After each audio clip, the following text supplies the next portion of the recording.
Hey, what's up? This is Armand Van Helden. Successful is success is I think is if the person's happy. So even if they never get a big song or they're not huge DJs, if they're happy, they're happy. That's success in itself. So um, I've been fortunate, and yeah, I was when I was younger, I had more fire. More like yeah. I mean, when you're young, you always do. When you're in your 20s, you want to prove yourself to the world that you know you have ideas that and you want to share them and you want to go, hey, I made this and isn't it amazing? But you don't say that to yourself. You shouldn't. I didn't. But you want that, and there's nothing wrong with that. There's nothing wrong with it. It's a beautiful thing. It's art. So really, you're sharing in something that's meant to be shared, and it's more important than a person's 9 to 5, like a person that works on Wall Street, and what are they contributing? Not much, but a musician, they contribute to an energy, and I feel it's, if not the most important thing on the earth, in my opinion. So, What did you feel when people said that you real quick, hold on. I think I see is there monkeys in here or something? monkey? Yeah. There's sure. monkeys? It is. Okay, I just think I see one in a tree. It's okay though. You like monkey?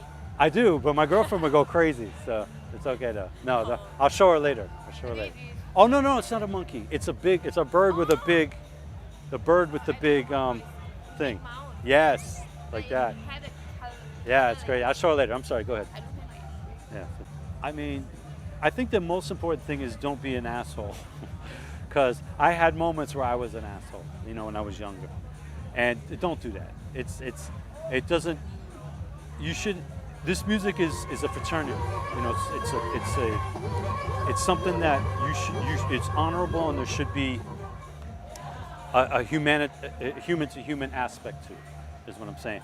And a lot of people in this industry, they have egos because that's just how it is. Everybody wants to say they're better than somebody else, which is fine. But I just say, if I have advice for anybody up and coming, just try not to be an asshole. But my advice is just not so much asshole. That's all. That's it. Just try and be more of a good person. Don't be, no reason to be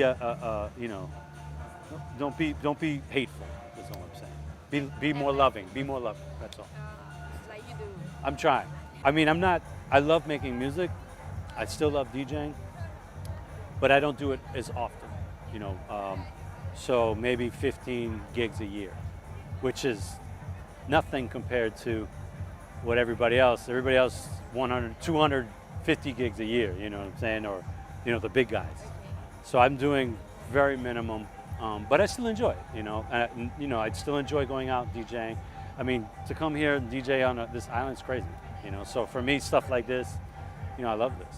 So there's still passion there, but I don't, I'm older now, so I don't go out and I have this album coming out, I have this remix, come see me DJ.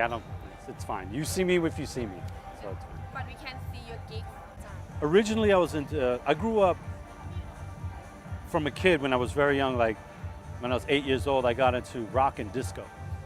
And then I found hip hop around 1982 when Planet Rock came out. So I was hip hop for most of the 80s, but I did like other 80s music, some just 80s rock records or, even 80s dance records.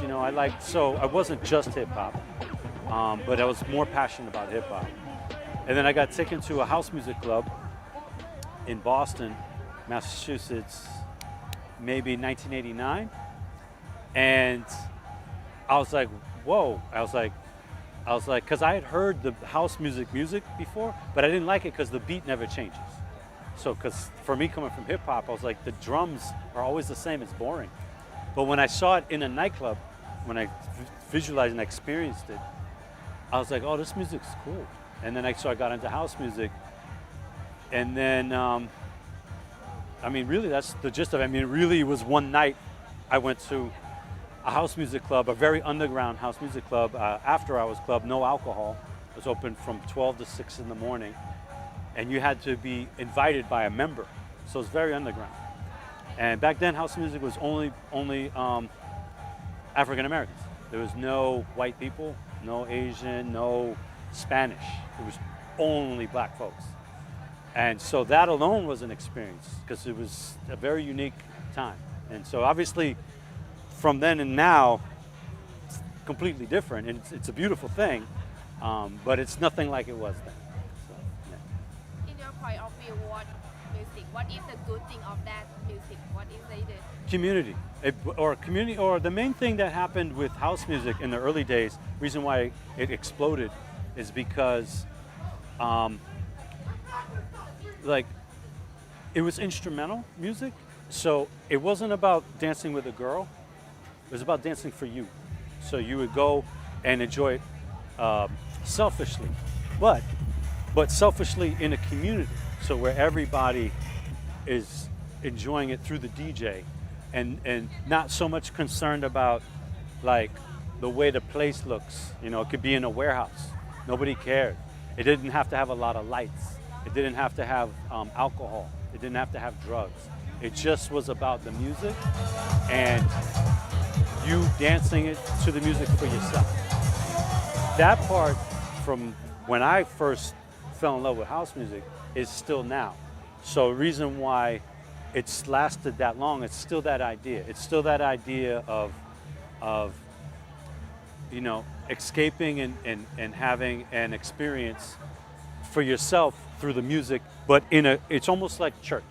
Like when you go to church, you sit in church and it's a group, but it's also for you. It's for you and your thoughts. So it's like church, it's the same thing.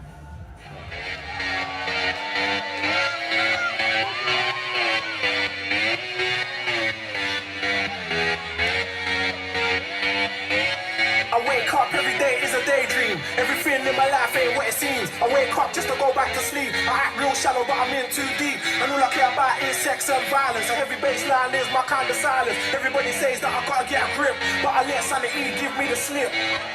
Some people think I'm bonkers, but I just think I'm free. And I'm just living my life, there's nothing crazy about me.